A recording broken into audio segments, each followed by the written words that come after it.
Frozen Wilds is an expansion of Horizon Zero Dawn. It's also a brand new adventure for Aloy that opens up a new place for her to explore and gives her a new central mystery to kind of dig into.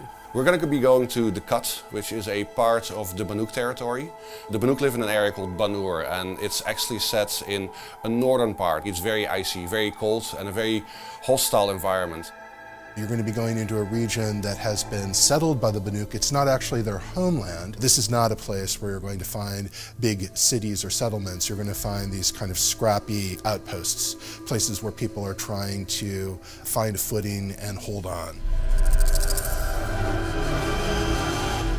Even before we began work on the Frozen Wilds, we'd written dozens of pages about the Banuk. But this was really an opportunity for us to flesh that out so much more, to really focus on them, put them in the spotlight, try to imagine all of these details about their warrior and hunting culture, really dive deeper into their kind of mystical beliefs, and then find ways of having that fuel the drama of the quest that you're going to be taking part in as you explore this region.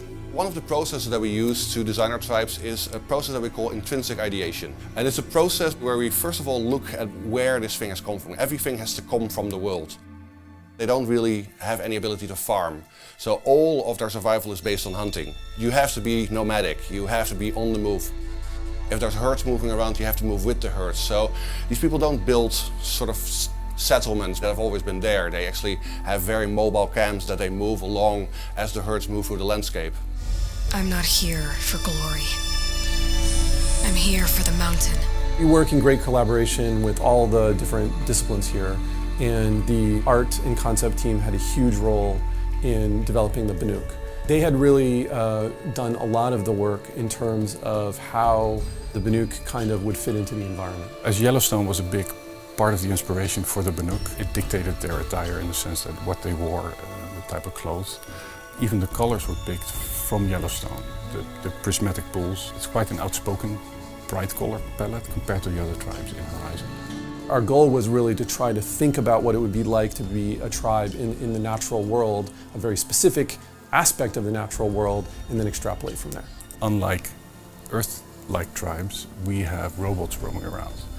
And these also dictate the belief systems, but also their resources. They take parts from the machines and try to almost dress like the machines. The primary spiritual idea that the Banuk have revolves around this concept of the blue light. The blue light that you see in the machine, the eyes of the machines.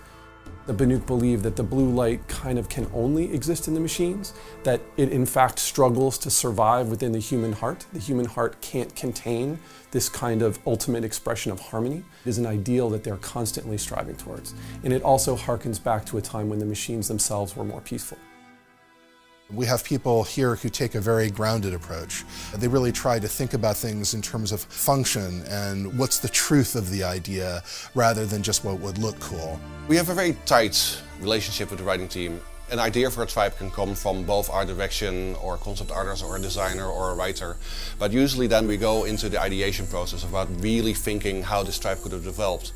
And then we use short stories that the writing team writes, or we use concept art paints that an artist has made and really develop it and look at it from every different angle. And it's really one of the most rewarding aspects of working on Horizon. To really come to these really lush and exotic tribes that we can develop.